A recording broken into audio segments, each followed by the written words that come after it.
And it's different from doing these live sessions because sometimes I get super stressed when I do live sessions with other people because they might go off on a tangent and then you got to try gently call them back to the topic of what we were Yeah, discussing. And it can yeah, get, I understand what you mean. A lot of people just lose track of what's going on, and they lose the reason why you're doing these things. yeah.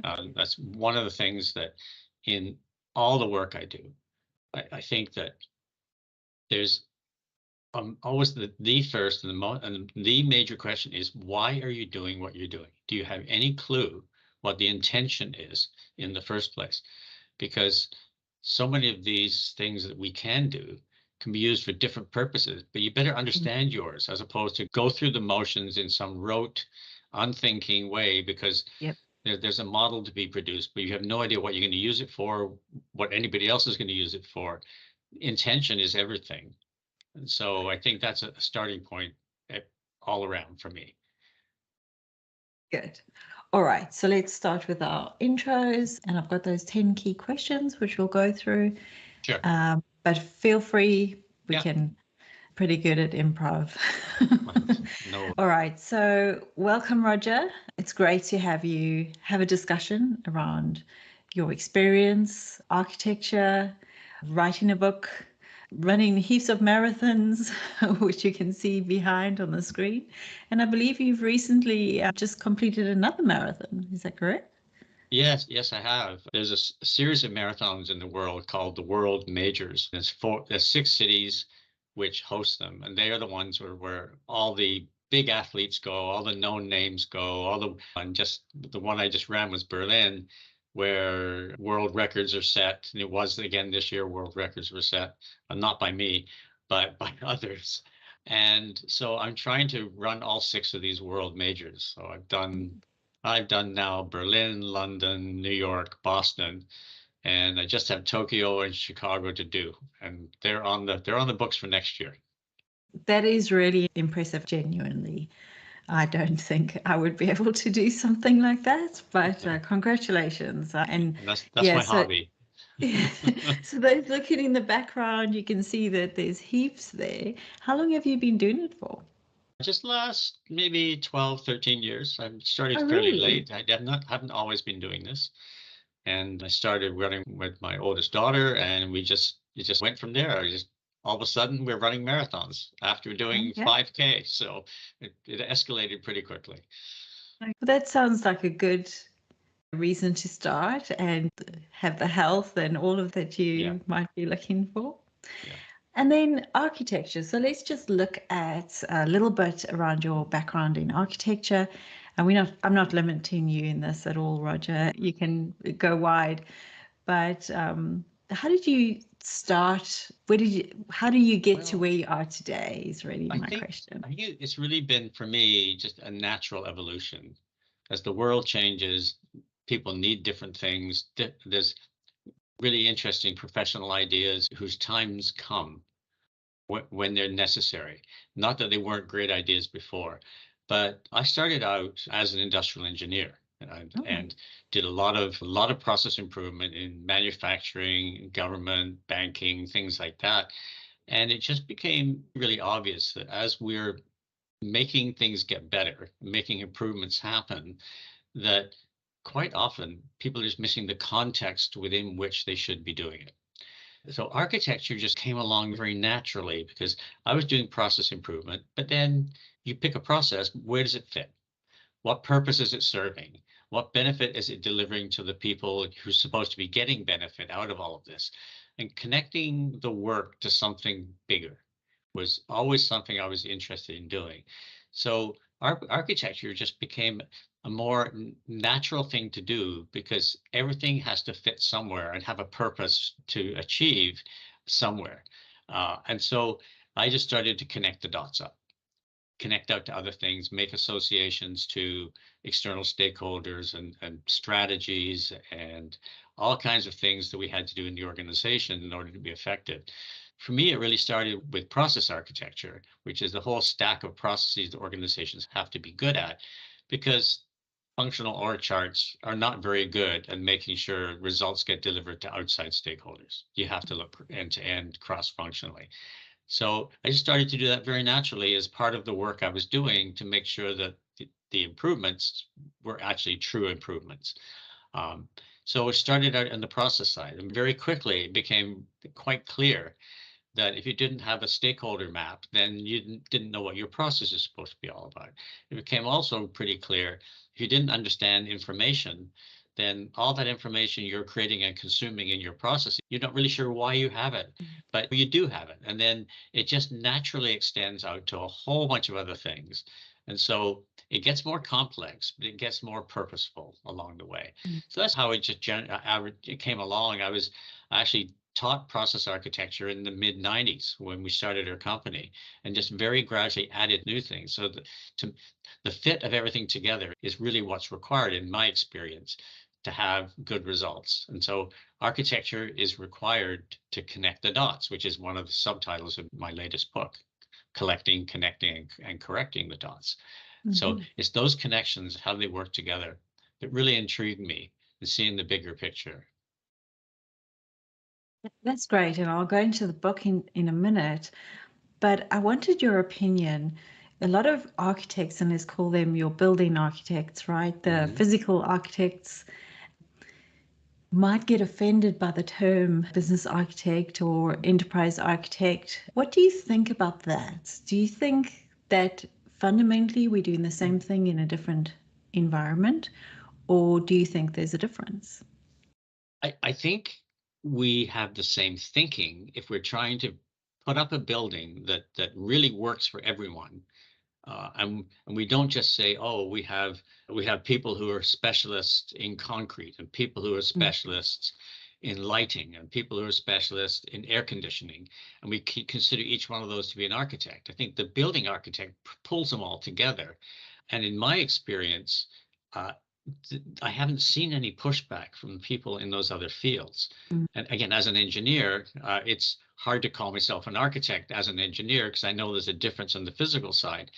mm. But the challenge is that all studies have really shown if you look at the number of decision points in putting up a building, and even a big, tall, 100-story building, there's a few of them around the world, the number of decision points there is an order of magnitude less than the number of decision points in structuring a business. Businesses are much more complex and much less certain, and we need it more than they do. The difference Mhm. is they've had hundreds or thousands of years of Yeah. figuring out how necessary it is. And we're very new in this. And we've gone through revolutions. The Industrial Revolution is done now. And now we're into the knowledge revolution Mm, or the information revolution, whatever you want to call it. And we've got much more to work with. And if we think we just subdivide it and start working on bits and pieces and it's all going to come together, we're sadly mistaken. So I think mm. I would never apologize for us saying we need to architect. I Yeah. think it's actually the opposite. It's hard to convince people in business that business architecture is something they need to do because they think they've got all the answers already. In many Mm. cases, we need to help them pull it all together better, I think. I would definitely agree with you on that point. And I think that sometimes there's assumptions that it's going to be too expensive, it's going to take too long, those are often what businesses, well, certainly in my experience, think. Whereas actually it has the opposite effect. You're going to Sure. simplify, you're going to streamline, you're going to be able to design better, optimize better. Those are really important factors in And having a good operations. I think you're going to be more flexible too if you do it right, because you can end up with reusability. Well, Mm, reusability is not an accident. You mm. will end up with 10 versions of similar things when we could have had 7 or 8 variations, which were perfectly supported by one set of good capabilities that can be reused. It's not going to Yes. happen by accident. And those same people have better learned. At some point in time, you're going to pay for this. The question is, would you like to pay for it and be effective? Or would you like to find out later that all the things you're doing don't last long and won't fit and not changeable when the next wave of something else comes along in your industry? You, you're gonna spend that money at some point. Yeah, it's going to go somewhere. Yes. It's, I suppose, if I often use the analogy, you can get your mate to help you build something, but when you got to fix it, it's going to be a painful exercise. But And do you get the specialist in first, or do you try wing it? Or do you throw it away And then, because you can't fix it? yep, and then it's even worse, right? So your book, you wrote this last year. So congratulations, because I Thank you. imagine anything involved around writing takes a lot of thought and patience and so forth. And that was around connecting the dots. Can you tell me a little bit more around that and what you were thinking when you wrote it? How long did it take you? What was your reason for doing it? Yeah, I think that over about 3 or 4 years, I'd written a series of articles um, about the various aspects of all this. So then I realized that for each one of the articles, there was so many connections to the other articles that as soon as I finished 3 articles, I thought I really need to go back and fix the first one now because I've got all these other things which I've just realized. And the challenge I was facing was as I was writing all these new things, which I guess deep down inside I knew, but I hadn't articulated were coming up. And by the time I got to 8 articles, I thought, no, I got to stop this, step back, make sure that things make sense with one another before I start just doing one thing separate from the others. And that was the whole point about the connecting.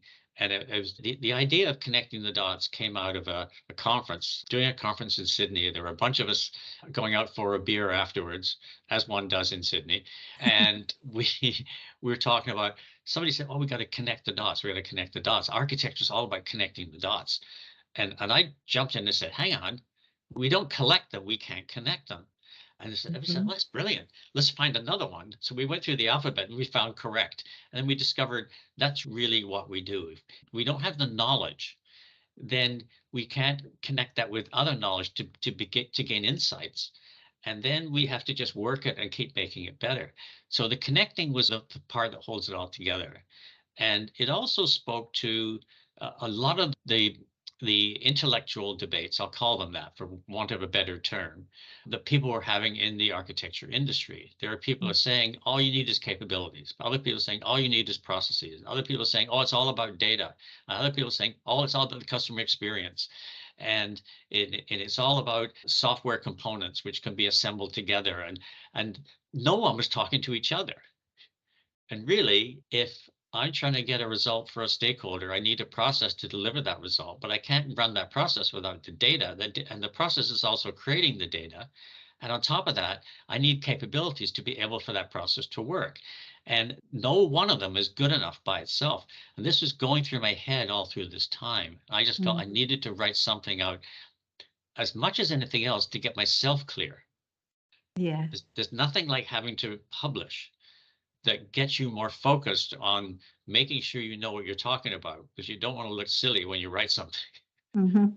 So it's a very interesting experience. And I did it for everybody else, but more than anything else, I think I did it for me to clarify my thinking.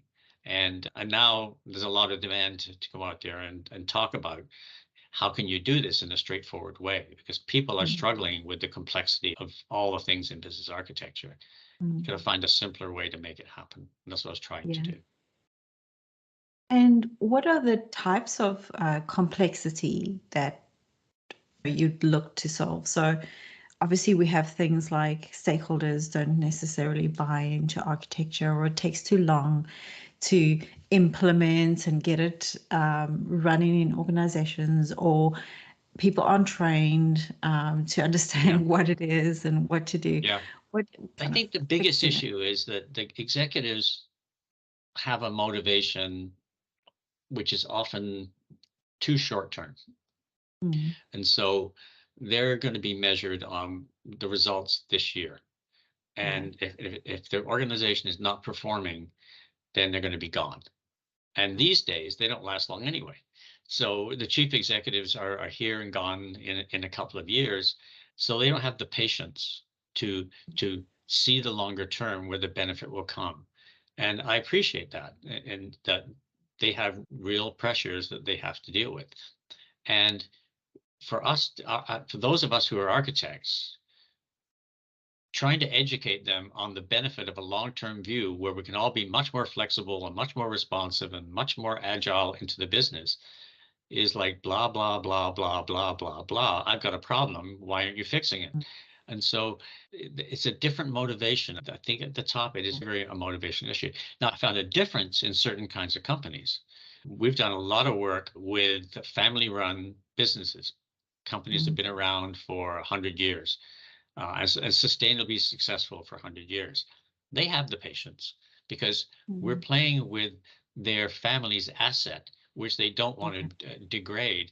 They're not just looking at what makes sense for the immediate pressures.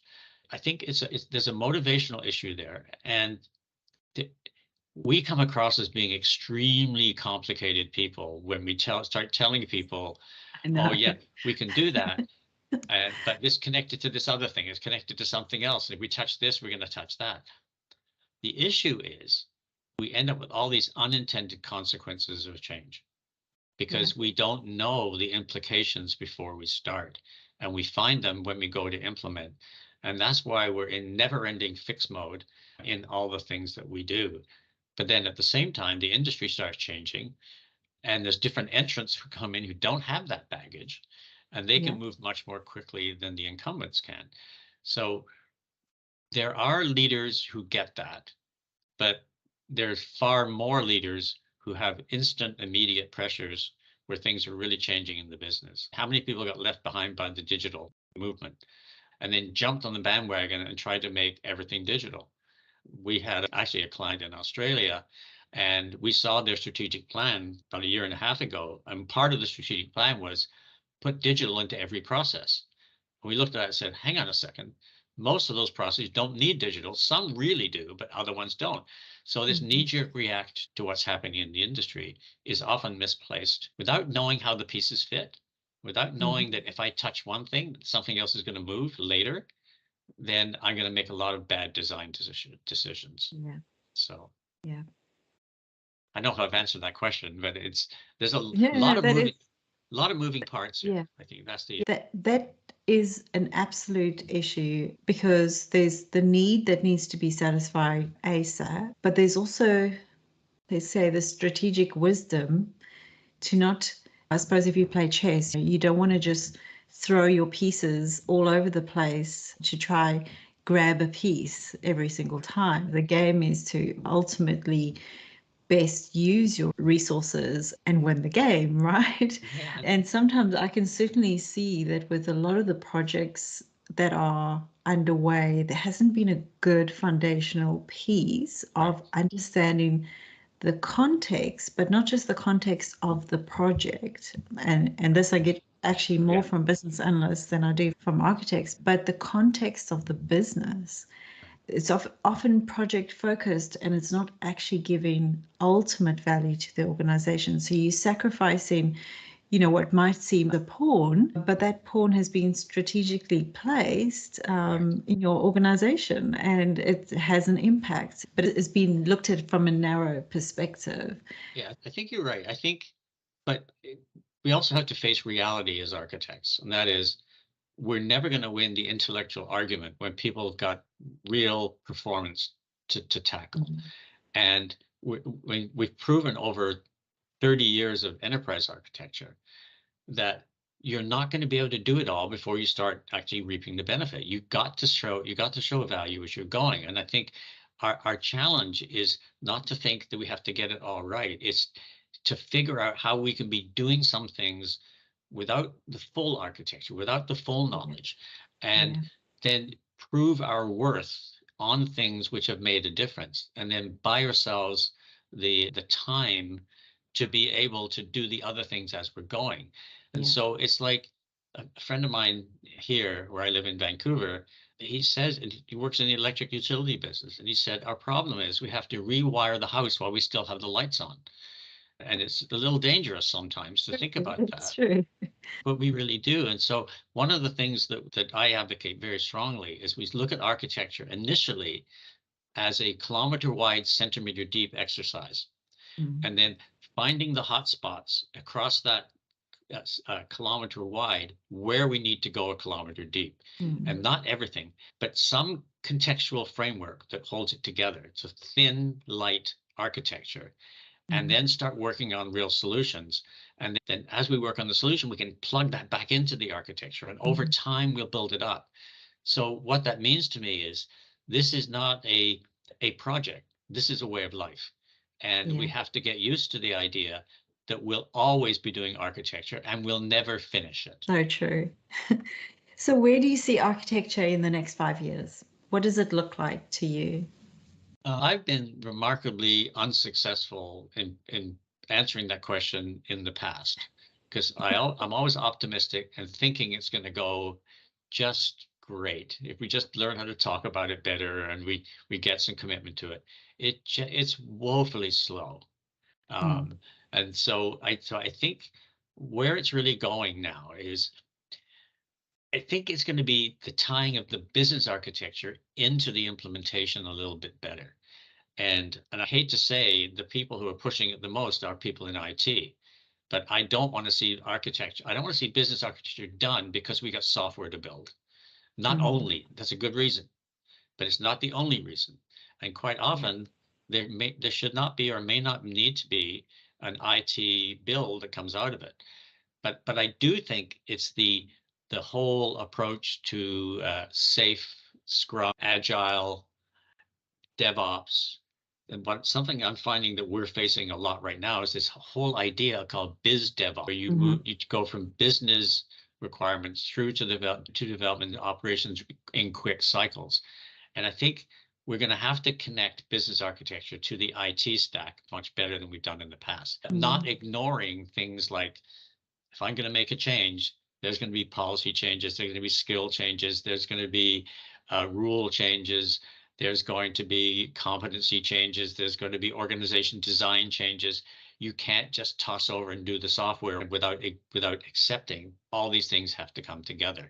And that I'm optimistic that we'll get better at doing that over the next little Mm. while. And we connect the back end to the front end in a more practical way. Because right now Mhm. there's a lot of very optimistic dreaming happening about that it would all just come together. But I think we're learning how to do it. And I think that's going to be a real emphasis over the next few years is to get tangible results more quickly out of the architecture and not just have the architecture as its own thing living by itself. And do you think that AI will be a part of this, or do you think it's a separate thing altogether from business architecture? What are your thoughts on that? Because yeah. Matter of fact, my latest conference presentations have been about how does architecture and AI play together. Mm. Or sorry, really what I've been saying is how does architecture and knowledge management play together? Because AI is a means to an end, not an end. It's like digital. Everybody Yeah. jumped on digital. Now everyone's jumping on AI, but it's only a means to an end, presuming that's an end you want and knowing how it all fits together. And it's interesting because I dusted off all my knowledge management stuff from the year 2000 and I looked at it and it's still so true, so much of it, that knowledge management is about learning and making knowledge available where you need it. I see it helping in two ways. One Mhm. is there's big chunks of architecture that we do today where we go out and we interview the world. We come back and we synthesize it together and say, this is what happened. This is what's happening in this market with these customers, and this is what their preference is going to be. I can get a lot of that through ChatGPT or something equivalent, which is only one form of AI, the Mm. generative type of AI. So we can get some of that industry knowledge and get a fast track into our architecture. We still have to do the validation and making sure it's Yeah. relevant to the organization, but there's a lot of stuff out there we can take advantage of. So what are the pressures on an industry? I can get a lot of that real fast. Mm. I don't have to, spend 3 months talking to executives necessarily. So that's one side of it. That can really help us in a co-pilot way to get through the architectural stages. And I really do think there's going to be a lot of value there, which will accelerate the things that we're working on. The other part is, so that's AI for us as Yeah. architects, but there's also AI as innovative solutions for the business areas where we're making more efficient, more effective, automating, and so on.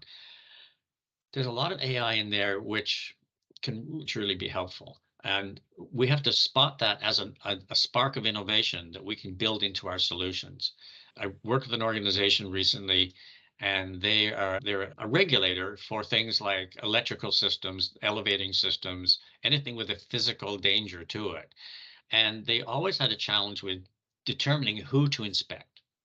Mm. And they were able to put in place an AI solution which looked at what was the most likely places that could have a hazard and a danger, and let's go inspect. That was implemented. Now they find 4 times as much hazards as they found before. But that's not ChatGPT. That's Yeah. AI as a operational intelligence, as I call it, implementing that into the organization. And there's a lot of automation we can do, which can take knowledge and make it available. And you could say it's the various forms of AI, but it's not just what everyone's jumping all over right now, which is generative AI. And I think we're Yeah. going to see benefits for ourselves. We're also going to see benefits on what we can do for other people because we Mhm. have these other possibilities that we didn't have before. So Mhm. I think you try to do architecture without keeping this in mind, you're going to miss a big opportunity. I would agree with you there. Language is really important. I've always said, really, the person who's driving the car is going to be the test for the performance of the car. And so with your AI can do a lot, but the person that's actually driving it will need, and when I say the person at this stage, from my personal experience, there's been no evidence that it can replace any of the roles that I've been talking Right. about, but it certainly can speed up access to information. And I'm Yeah. talking about things like ChatGTP. Right. But the person needs to know what these things mean because it's about language. If you're going to be talking about Absolutely. capabilities and you have no concept of what a capability is and you think you're going to create capability maps, ChatGTP is going to give you a whole bunch of junk because capabilities are Yeah. also something that people believe are job My tendencies. in my experience, ChatGPT does not know the difference between a process and a capability. It names things inappropriately. And it's always why in all the work we do, the first thing we do is we get a semantic model of all the terminology that's used in the business. It's called a business concept model, Yeah. which is the basis for your data structure. It's you have processes which create and update those concepts. You have business rules which constrain those concepts, and Mhm. capabilities are built on the same structure in our world because I have to be capable to deal with orders, have to be capable to Yeah. deal with agreements, I have to be capable of dealing with identity. But these are all business concepts that we always deal with at first. It just Yeah. clears the way for everything else and all the confusion that might happen later on. So language, I agree. I agree. This is a semantic. It's as much about semantics as it is about models. Yeah. It definitely is. And people think it's just words and we can argue about words, but actually, that's the only reason it's there really is to interpret words and create words and it's helping us understand things. So we have to really look Sure. at that. It's very Um, hard to get people to accept that though, because when you start out, you try to get all the semantics right, which avoids lots and lots of problems later. People say, we don't need to do this. We know what the words mean. And then you get into it and you discover, no, they don't, not in a common fashion.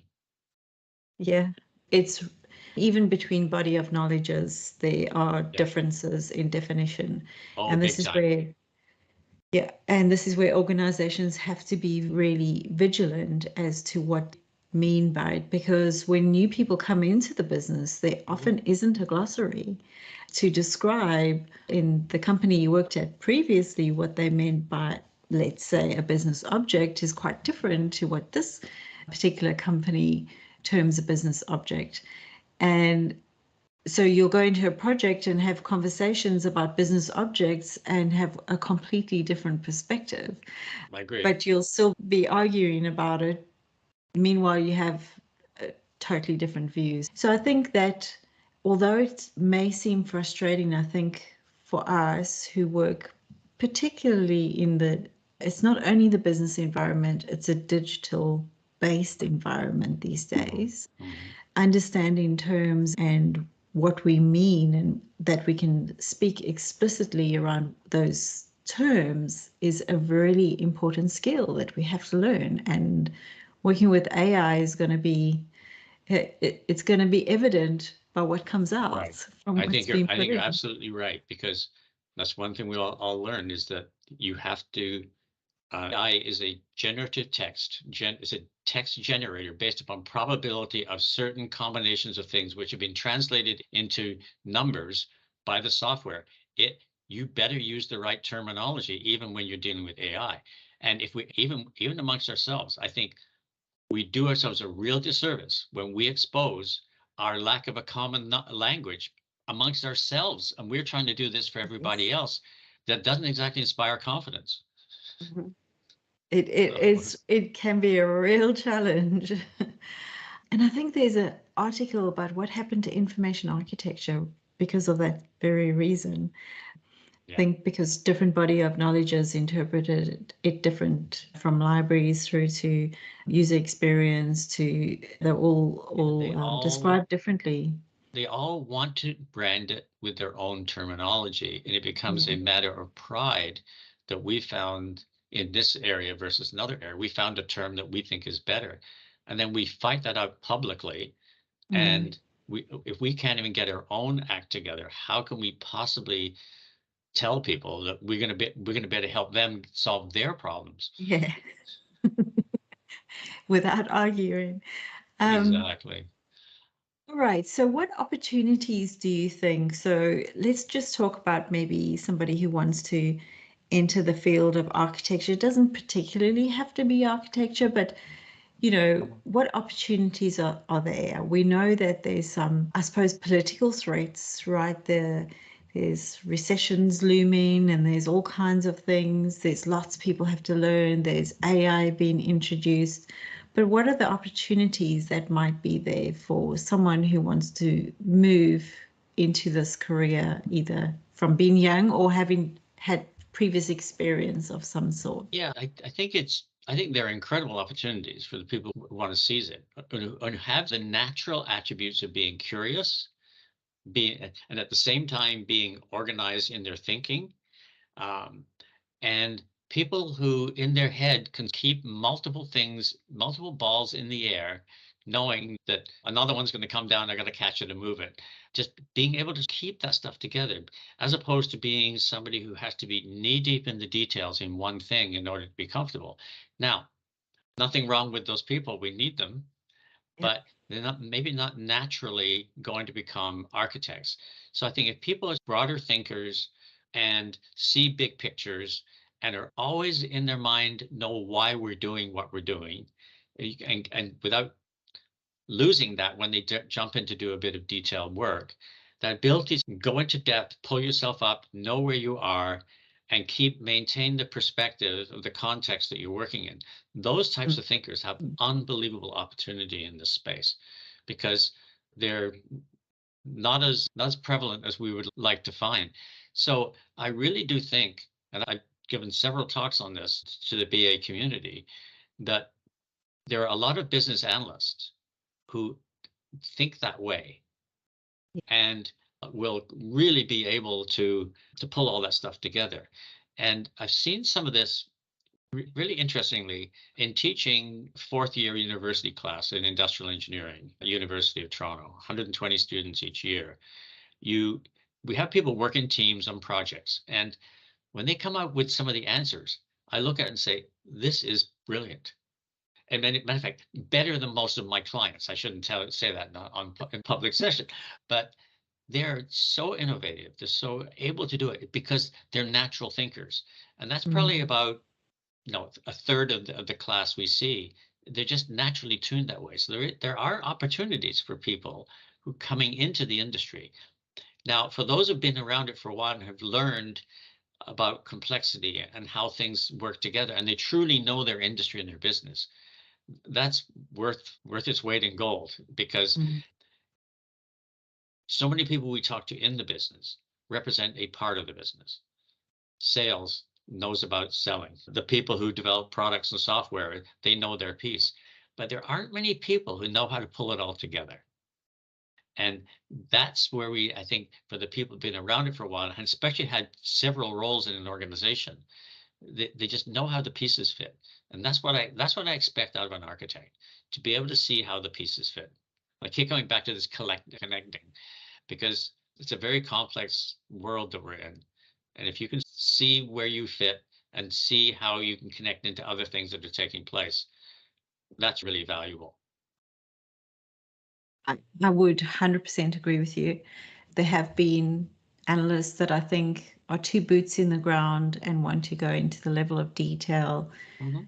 without understanding the context. And I suppose I first learned this, it must have been 20 odd years ago. I ran a session around personal vision, mission, Mm. projects, and just breaking down how do you go from where you want to be in 10 years down to what do you need to do today. And it Yeah. really shocked me because I realized during that session, and this wasn't a hard thing, it was just an idea that we had, let's help you achieve where you want to go in the future.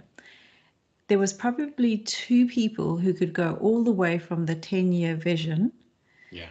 down to a particular thing that I need to do tomorrow to understand how I'm going to get there. I had two sets of people, and I always call this is like the executive team. It's loosely based on this. Those who go, yeah, in 10 years I want to do this, and these are the things I want to achieve, and blah blah blah. And then you said, but what will you do tomorrow? Oh no, I've still got to catch up with so and do this, and but couldn't actually translate that.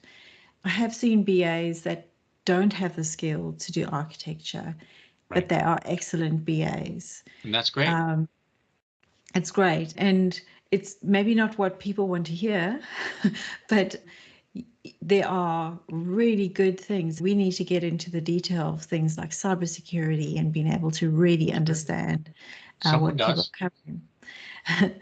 But I've always said if you can look at your personal vision and break it down to something that you're going to do tomorrow towards something that's going to result in 10 years from now, you probably have systems Yeah. thinking or architectural thinking. And that's the key. It's about what's in your mind, how your mind operates.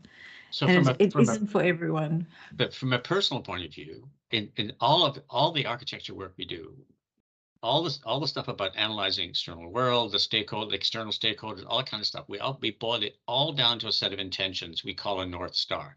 Now, I'm Mm. sorry for you guys who are south of the equator, Yeah. but we do have the Southern Cross. We can make up for it. But some point, some fixed point, which allows to guide us every single day. I have a personal North Star. I Mm. created my own personal North Star about what I want and how, and really thought carefully about how do I balance the various competing points on the North Star. And so really trying to work that balance in, that helps me do what I need to do going towards that elusive, maybe never possible points on that North Star. But it helps guide me all the way. And I think this is true of organizations. If we can get everybody on the same North Star, and we also as individuals, where would you like to see yourself going? Take the time to think about that. And hopefully those two will coincide for a lot of people. Yeah, hopefully. All right. So just some final questions. Sure. Are there any things that you have discovered that you think will help somebody, either do's and don'ts from your history? So if you could start again, what would you tell somebody who's entering into this field? And let's assume they understand how architecture works and Yeah. all of that. I, What I would you think do? I think the first thing I would say is don't believe everything you read, even though I write. Don't believe everything you read and don't believe everything you hear, because you have to make sure the reality is right for you. Mhm. And in this space, there's so many myths and there's so many people with a particular perspective who believe that's the only way to do things. In my experience, it's never the same twice. I work with a lot of different organizations. It has never, ever been the same way twice. But you Mm. have to believe in the principles, get the foundation, and then work in a way which makes sense for the situation that you're in. Trust your gut, trust your experience, trust yourself, and don't be confused by the hype. There's a lot of hype out there, and there's a lot of things which I think I spent most of my time just educating clients that certain things are not going to happen, but maybe we can make them work for you because it seems to make sense, right? Just understand the situation, do what makes sense, and it's never the same sequence. Sometimes you do it one way versus a different way, and it's got to resonate with the people you're serving. So I think that, to Yeah. me, just listen, do what makes sense, provide, but watch out for people who will push back, and you may have Mm. to push back as well. So trust yourself, trust your experience. To me, that's the most important thing, and have fun. Yeah.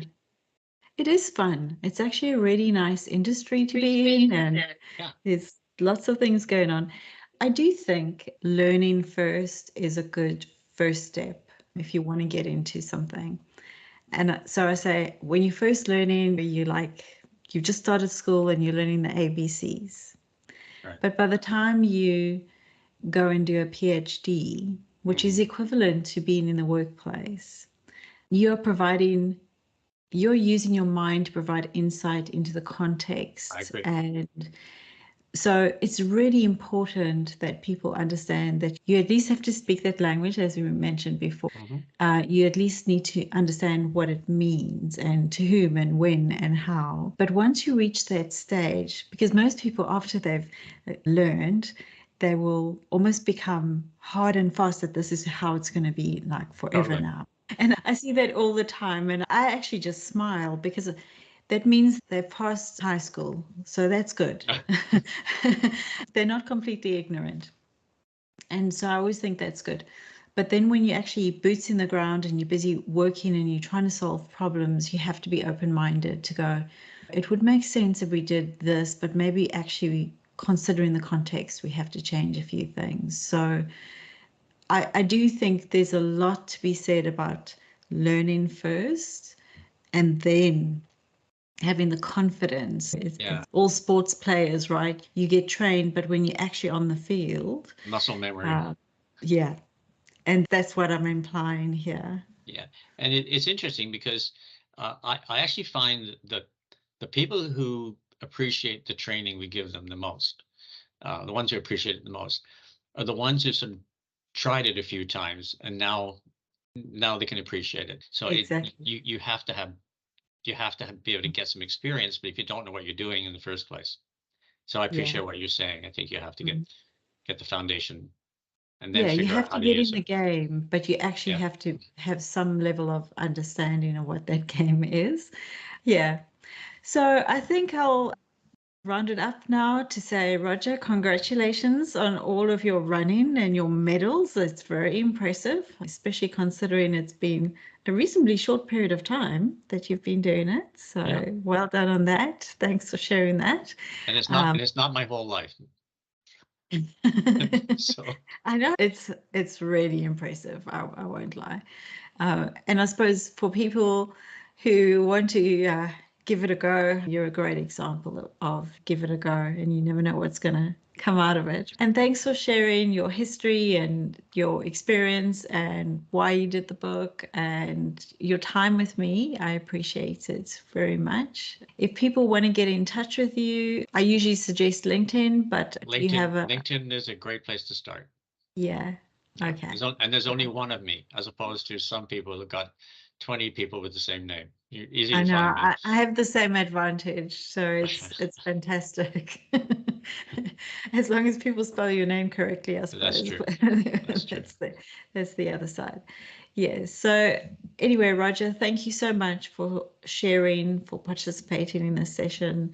I will reach out to anyone who asks us questions where they want to chat to you. And for those who are watching online, go ahead and have a look at Roger's profile, have a look at his book. He's got some really interesting perspectives there, which I think you should educate yourself in, and just reach out if you have any questions to either of us. So thanks so much, Roger. Well, I thank you. appreciate it.